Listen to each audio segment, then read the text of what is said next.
Hi guys, this is R.A. Sweeney here to talk to you about another passage from the book Praying with the Book of Praises as part of the Praying with the Bible series.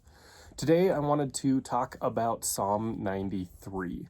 So this was really kind of a personal psalm for me due to some circumstances that I've walked through, but you get the feeling as you're going through the psalm that there's been this like really traumatizing or like foundation shaking event for the psalmist. Like something has happened to the psalmist that they're just kind of like grasping for footing, and everything that they've really leaned on for support or for understanding has kind of just crumbled away, and they're in this sort of free fall.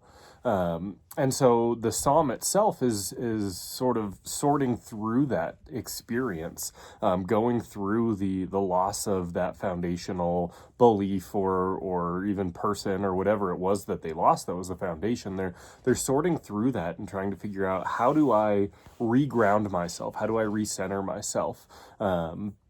And the cool thing is the psalmist does all that in prayer. This isn't just, a mental exercise that the psalmist went through. It's not like the psalmist, sat down in counseling, which I'm not bad-mouthing counseling, but it's not like they sat down and worked through it together, but the psalmist did this through prayer, which really just kind of reminds me of so much of what we see in the scriptures is God doesn't often give us answers to questions. He gives us himself.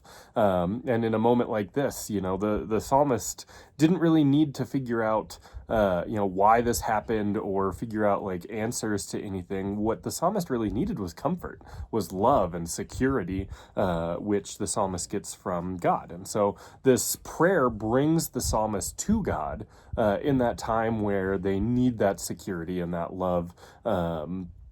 And so the psalmist is praying and finding that thing that he needs, which I just thought was really interesting, was a really cool way of sorting through this sort of experience. And I think, in one way or another, we all walk through these experiences. And so you've got a psalm for it, you've got a prayer for it.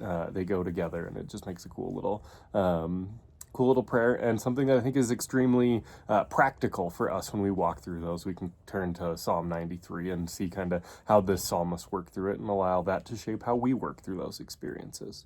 So that's what I wrote about for Psalm 93. Hope it was a blessing. Thanks.